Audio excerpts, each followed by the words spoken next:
It's rolling. So happy Thursday night to everybody. Of course, my name is Kenny. I got my co-host alongside me, Allie Stone, tonight, and we are excited to dive into element 15, how to eat healthy for life. So we've covered a lot of ground in these last several weeks, and we've gotten to the start. We're starting to pull back that veil on what life looks like once you reach your goal weight.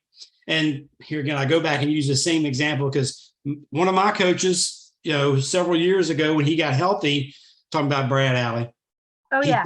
He said he lost 30 pounds and he went after he hit his goal weight. He said, my celebration involved me going to Pizza Hut and getting the meat lovers pizza and eating the whole thing. And so we don't want that for you guys. So that probably made him feel awful. Oh my God. Can you imagine the gas and the bloating and everything else? Yes, for sure. So, and so we're going to peel back tonight how to eat healthy for a lifetime. And guys, it's not scary. This is not taboo. This is the real deal.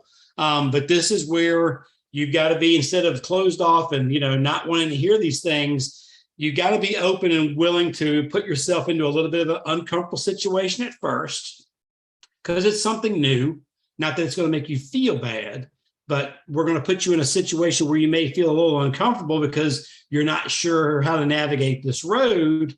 But here again, if you kind of check your emotions through this process, you can navigate these waters and eat healthy for life. And I mean, Allie and I have been doing that for many years. And every now and then, and I'll just be frank, we've talked about this before, Allie and my journey has gotten a little bit off the rails. And it's because of our habits and these things. We're not necessarily yo-yoing and gaining back all of our weight, but we're able to catch ourselves. Hey, if we put on 5 or 7 pounds, like, hey, you got to check yourself now before you wreck yourself. And that's what this process is all about. So mindset, skill set, and action this week. Of course, mindset is introduce you to Dr. A's healthy eating system, share some strategies for portion control, as well as quick and easy tools for healthy eating.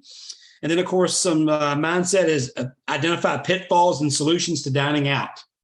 How many of you have had some struggles when you go out to eat?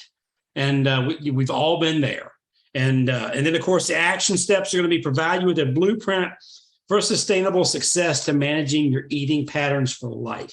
So, Allie, I'll let you start, and I will bounce back and forth like always. So what I love is he's just going to give you some great tips moving forwards to kind of help you keep that natural portion control that we've gotten through the fuelings. You can see how that's going to work moving forwards after, some of those fuelings get removed and you start bringing in, just grocery store food. But one of the things I want to say before we start is you can know all the tricks, all the tips, exactly what foods you're supposed to eat and in what portions, and you can memorize all of that. But knowledge is nothing if you don't have this on board. And so all this time through here, we've been building awareness with the habits, the healthy habits. So, in the proof in the pudding is I have coached dietitians and nutritionists, and I have said to them, just curious, you actually have a degree in nutrition. Why do you need me? And they're like, Allison, because I need the mindset work. I know everything there is to know. I tell other people how to eat, but I struggle with taking what I'm supposed to eat from here to here. And it's a lot of stuff. And you guys know we dig deep. We have something come up in our life and it can throw us off course. Even though we know what we're supposed to eat, it can throw us off course. So, I invite you to know moving forwards that you're going to still, the mindset work is something Kenny and I continually do, and as we conquer certain things, we bring in more mindset work to complement that, and we just grow and grow and grow and grow. And I was telling Kenny, my goal is with myself to make it so that the bad habits, they're just gone. That they don't fire up when I have something hard hit in my life, that they don't fire up, that I'm operating in a way that those bad habits don't show up again. So that's what we're working towards. But let's dive into this element. It's a big fella. We're going to go through it kind of quickly. Of course, as you go into transition, you will want to work very hand in hand with your coach, and you'll go week by week over a course of a month or a little more if you need it on transitioning. But we're just going to go through some great tips and highlights in this element. So first of all, so the easiest possible way to judge your portions is you eat your meals on a 9-inch plate. So that's a salad plate. So that's awesome. They even have talked in earlier chapters about the colors of that plate can make a difference. Did you say, Kenny, is it a red plate that is better? So it depends on what you're consuming. If you're eating, and one example that they gave, and here again, remember, this is once you've gotten beyond your 5 and 1, but if you're consuming pasta, you should never put it on a white plate because your brain puts off this chemical when it sees the white plate and the white pasta that you're never getting enough. So the suggestion was if you have pasta, put it on a green plate instead of something with a different color, for sure. The worst plates you can have in your house are red and green plates. And I know that's Christmas colors, don't get me wrong, but it's also McDonald's colors. Think about that. So McDonald's, here again, we've been conditioned for 50, 60 years. When we see red and yellow, we think about McDonald's. So here again, any contrasting colors is fine, but a white plate with anything that's, especially once we get beyond your fuelings and so forth, and you're leaning potatoes, the pasta for sure. Yep. Stay away from white, but keep it at a 9-inch plate with a very small lip, not a very high lip. Yes. And so, and then, you'll have, it shows you on page 286, kind of a quadrant of what you would put on that plate. So you've got grains in 1/4, fruits in 1/4, vegetables in 1/4, and protein in 1/4. Now, of course, you could do 2 vegetables and grains or 3 vegetables and no grains. I mean, it doesn't have to look like this every single meal, but he's just saying if you were going to break it apart, each portion is 25% of the total plate capacity, which on a 9-inch plate, you're going to be like, oh, it doesn't seem very big, but it is. By the way that we've been eating and we've shrunk our stomachs, that is going to be plenty. It's going to be plenty. The next thing is, do you understand the difference between portion size and serving size? So serving sizes are set by the U.S. Department of Agriculture. There's 2 recommendations. First is for a particular food, for example, like half a cup of fruit. The second is the daily total recommendation for a healthy diet. So 2 cups of fruit for a 2,000 calorie diet, right? So if half a cup is a serving in a meal, 2 cups would be what you would have over the course of the day. More than that would be too much than that. So, Dr. Anderson wants us to keep it low glycemic. What does that mean? It means we want to eat in a way that don't spike and drop our blood sugars. So the kind of things that he recommends via fruits and vegetables and grains are ones that are not going to be spiking and dropping our blood sugars. So, and in the amounts that we're having them, we want to keep that insulin level stable. You're going to continue to eat breakfast within that first hour of waking up. He says 30 minutes is ideal. So we're going to keep that habit. You're going to continue to eat every 3 hours. You're going to keep being a grazer. And that's important. And that was hard for me. I don't know about you guys, but that was one that was hard for me. I don't pay attention to when my stomach says it's hungry until it's screaming. And that usually happens later in the afternoon. And then I want to eat the house down because I haven't eaten. So I have to the grazing habit is something I have to really pay attention to. But that's going to help you keep that portion control as well. And it's going to keep your blood sugars from spiking and dropping. You're going to have a healthy dinner. You're going to have that wonderful lean and green dinner. You're probably going to have a lean and green lunch and a lean and green breakfast, but they'll just be, you'll have one that's a little bit bigger than the others. You're going to eat only lower glycemic carbohydrates in the transition. Then you can include more of the light green carbohydrates, which you guys in your Optavia guide, they're in there. I do believe, it's also, we're going to pass it in a minute in this chapter.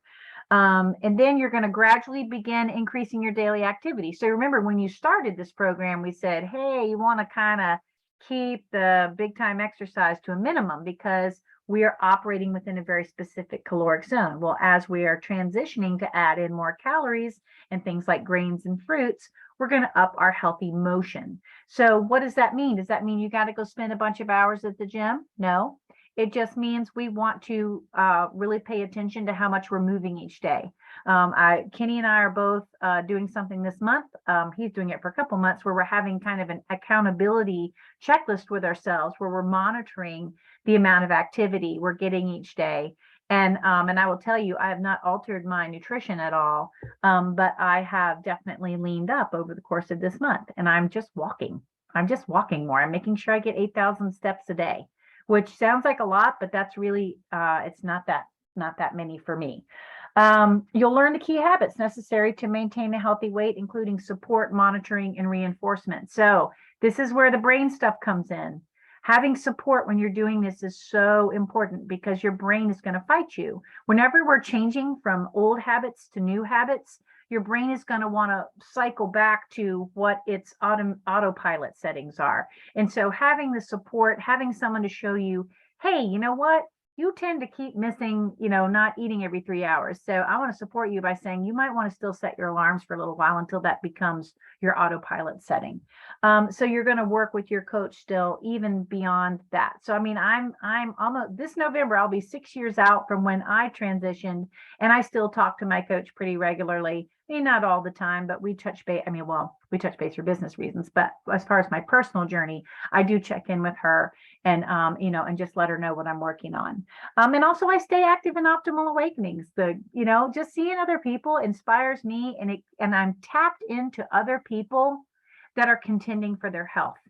If I go back and start hanging out with the people who are sitting around eating the pizzas and the Cheetos and the drinking all the beers, I'm running the risk of slipping into that mode. I want to surround myself with the people that are contending for their wellness, right? And so hopefully on this journey, you've inspired people in your family or in your circle, and they have come too. And so you've got good friends that are doing this with you and help keep you inspired. We're going to shift your focus to the quality of food you'll be eating to support your weight management. So you'll eat healthier food for life. And I don't know if you guys have found this, but a lot of the things I used to crave or think tasted good, they don't taste good to me. And some of the ones that still taste good to me immediately upset my stomach when I eat it because my body's like, whoa, whoa, whoa, we're not eating that anymore. And I'm like, oh yeah, that's right. So I can have a few bites, be satisfied, and very happily walk away. So that's so wonderful. Just on page 289, you'll just see talking about, what a high calorie, unhealthy diet will do and what balanced calorie, healthy eating will do as far as, moving things on through the body. Then you'll see he's got on page 290, the 4 color codes for, where different foods fall. So you've got low glycemic index, moving and transitioning forwards to the rest of your life. Don't let that be scary to you. You want to eat mostly low glycemic. The older we get, the more important it becomes because our body really, really needs our insulin to stay stable as we age. It's a lot, it taxes our bodies a lot when you've got spikes and drops and spikes and drops. And, and you start looking maybe down the lens of diabetes if you're not watching that. Moderate GI, that's fine too. I eat a low GI to moderate GI diet all the time. Every now and then, special occasion, I might throw a little high GI item in there, or maybe even a toxic one. But it is usually instantly regretted. It's not something that I want to dive headlong into. And it's real life, right? It's real life. On my birthday, I'm probably going to have a couple of bites of my birthday cake. I mean, come on, let's be real here. On page 291, that graphic again, just showing you how you're going to divide that 9-inch plate into 4 sections. So when you eat on a 9-inch plate all the time, what's really cool is your brain's going to kind of lock into that size. How many of you go out to a restaurant and they bring you and they're like, oh, I ordered the salad, and the salad is literally on an oval shaped platter and it's piled about this high, and you think, is this just for one person? So, one of the things Dr. A suggests is immediately get a to-go box, and put half of it in the box, right? Get it down to that portion size that you know is right for you. Especially if you're with people at the table that eat slower than you or like to talk or want to eat a bunch more. When your food runs out, like for me, I'll keep munching on something even if I'm full. Does anybody do that? If it's in front of me and I'm at the table too long, it just keeps going in my mouth. So going ahead and making it the right portion size, when it's done, it's done. And then you want to drink water before you eat, while you eat, so that it fills up your stomach and you get to that super full feeling. And that'll help keep you from overeating when you go out. My rule moving forwards has been when I go out to eat, I order water. I used to order Coke or, a sweet tea or, a glass of wine. And those are things that if I was going to have that, my rule is I'm going to have it separately. I really don't drink Coke anymore or sweet tea because I can't stand it. It's too sweet. But water is what I say I'm going to have in a restaurant with my dinner or unsweet tea. So moving on to page 2, Kenny, you stop me anytime you need to. I'm just kind of flying through. And so on page 293, some of this is going to look familiar to you. This has been in your Optavia guide, right? When you first started your journey and you looked in there and you were planning your lean and green meals, he's broke down, the different GI levels for our vegetables. So you can see the ones in here that are 15 or less. You can see the ones in here that are a little bit more. Eggplant, green beans, carrots, and then you can see the high ones, peas, corn. What somebody told me once, they're like, because we live on a farm and we raise American guinea hogs. And if you raise hogs or cattle or any kind of animal for meat, a lot of times when you fatten them up, you do it with corn. So just keep that in mind.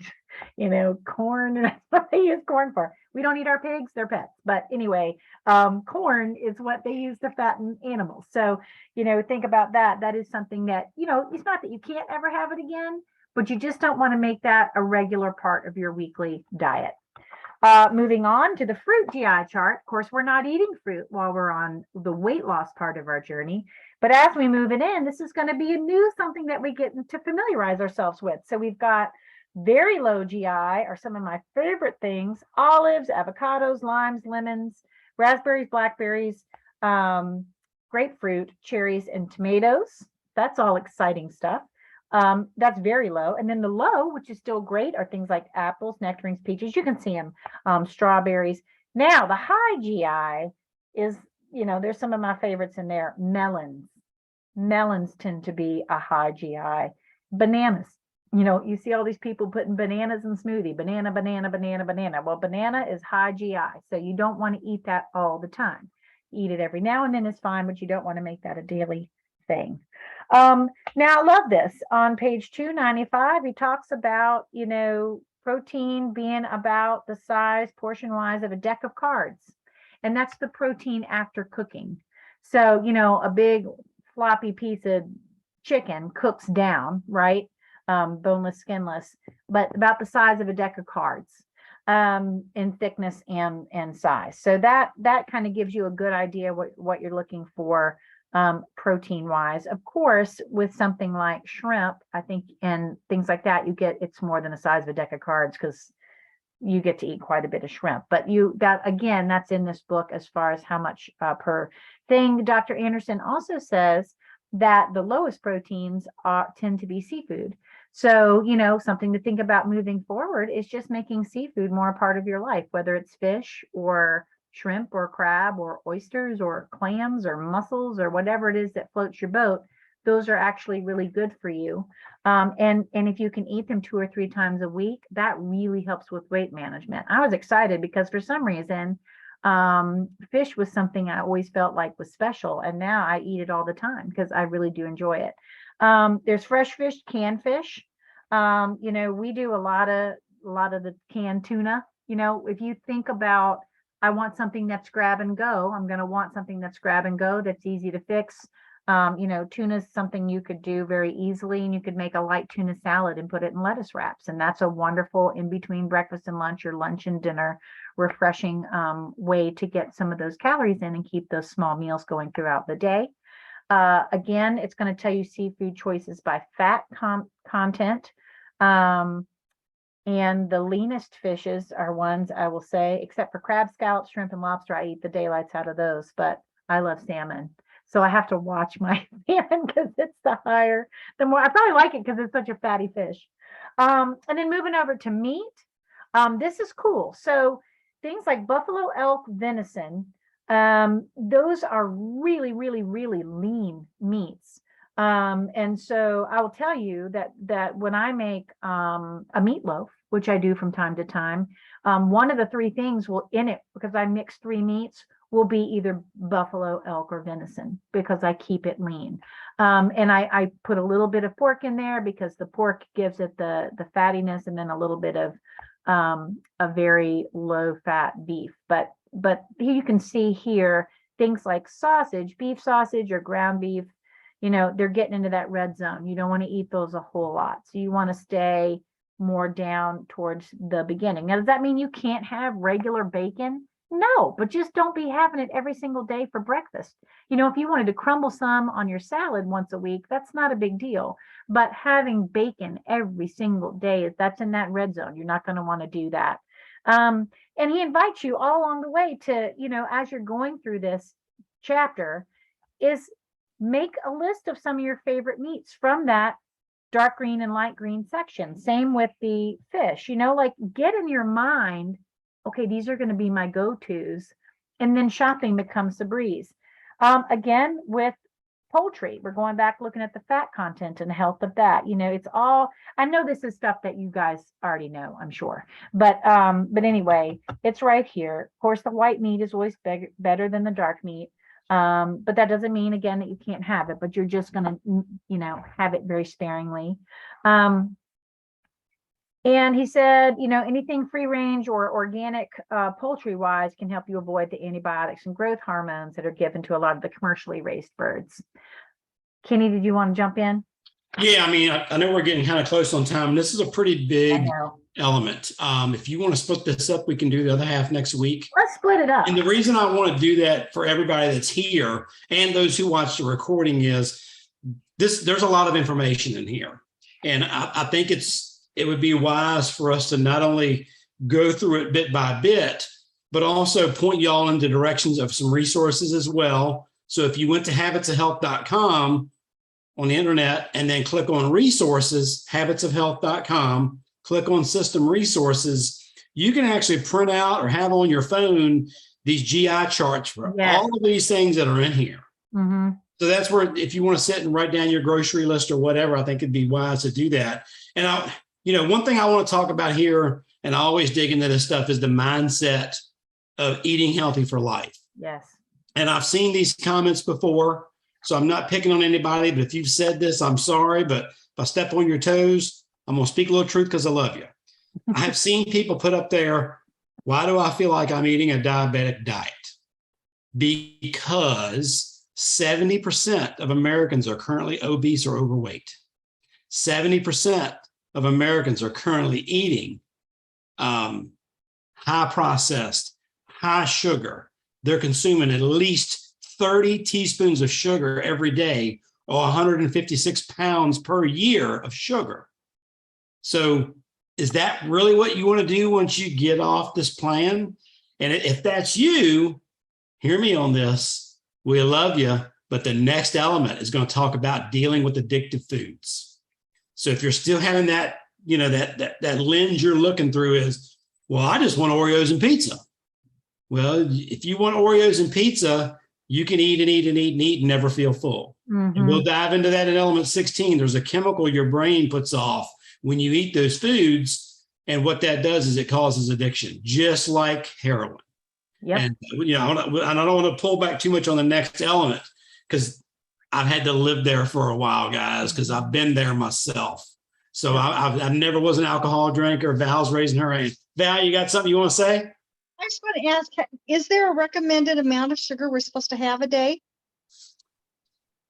That's a great question. I'm sure there is a number attached to it, and I don't know that number. Once you get into maintenance and so forth, I really would have to research that, and we'll get back to you on that, Val. I'll look into that, Val. I know that it's built into the 5-in-1. you Mhm. know? And so that's probably where I'll discover that answer for moving forwards. But, you know, like the way you guys know, how many of you love the sugary fuelings that we have? I mean, chocolate. If you don't like chocolate, it's pretty bad. But so we're getting sugary things, but it's not triggering addiction. So there's some level of sugar that we can have on a daily basis that doesn't trigger that addictive cycle. And then there's something that flips a switch and then you go south. So, you know, and I think it has to do with how does it, you know, make the insulin go up and down and up and down and up and down. So, so I will take a peek into that. Kenny and I, we'll look and see if we can find the answer to that. That's a great question. Yeah, we'll have an answer for that for next week for sure. So I know while you're doing 5 and 1, we want to keep your grams of carbs somewhere between 80 to 90 grams per day. I don't know the conversion to measure that to teaspoons. So, but we'll get some information on that so that we've got it for you. Absolutely. But I mean, so, and here again, when you make that statement, well, I feel like I'm eating like a diabetic. No, you're eating like you should have been eating for the last, you know, all of your life. And so, yes, and we talked about the toxic or the cakes and the donuts and the high processed foods. Just like Allie said, hey, if you have a donut once a week on a Saturday, once you've reached your goal and you can emotionally handle it, it's okay. But if you're still addicted, if you find that you're still craving sugar, if you have that donut, or even if you have watermelon, because I've talked about that. If I eat watermelon, I crave brownies for days. That's Kenny's kryptonite, y'all. That's Watermelon. it. So I mean, that's it. So I know I've only had watermelon once this year, and I really don't want it anymore. I used to eat it all the time, but I know why now, because it gave my brain permission to seek out the bad stuff. And so that's my perspective there. But if you're doing this right, you won't crave that donut once a week. You won't want that donut once a week. If you are wanting that donut, if you're like every Saturday, I got to have that donut, you know, you and your coach should pick apart where that's coming from, because that's not a desire for the donut itself. There's something the brain has attached to. It's some sort of emotional or stress management. It's trying to get out of that donut. And because it'll probably make you sick, but you eat it anyway. Like take the time to unpack where that's coming from, because I guarantee you, it's not that you want the donut. There's some other reason that you think you have to have that donut every Saturday morning. And it's worth it to unpack that. You know, that's what we do on this journey. Yeah. And guys, the last thing we'll leave you with is this. With what Allie just said, if you're finding that you're craving these things or you're looking forward to getting to your goal so you can go have Oreos and pizza, you're not alone there. Mm-hmm. Every one of us that's walked this journey has felt the same way. Yeah. But what you've got to do in this process is, if you haven't been working in your life book, and I talk about this when I walk all the time till I'm blue in the face, but it's God's honest truth. If you're not working on those habits, how to handle your emotions, how to handle stress. For me, if I have a stressful day, and I had one today, I just spent $6,000 on my air conditioner to get it fixed 2 days ago. Wow. In my truck, and it's already broke. So, and then not on top of that, I had something else go wrong this morning, and I'm like, there's 2 things, and I'm looking for the third thing, and I'm thinking, all I want to do is go get a big old fat milkshake and just go sit in the corner and deal with it. So see, it's not that he wants the milkshake. It's the brain going, we need a dopamine hit because this is a lot. Exactly. And so still go through it. So you've got to learn how to peel those layers back and kind of move beyond that. So guys, we appreciate you all diving in with us this week. This is a lot of information, and I really want everybody to come back next week so that we can peel back the rest of it, because we're going to talk about cooking oils and all the other good stuff that goes along with this, so you can truly get a fully fundamental understanding of how this process works. So we will see you all next week. Until then, y'all take care, and we'll see you.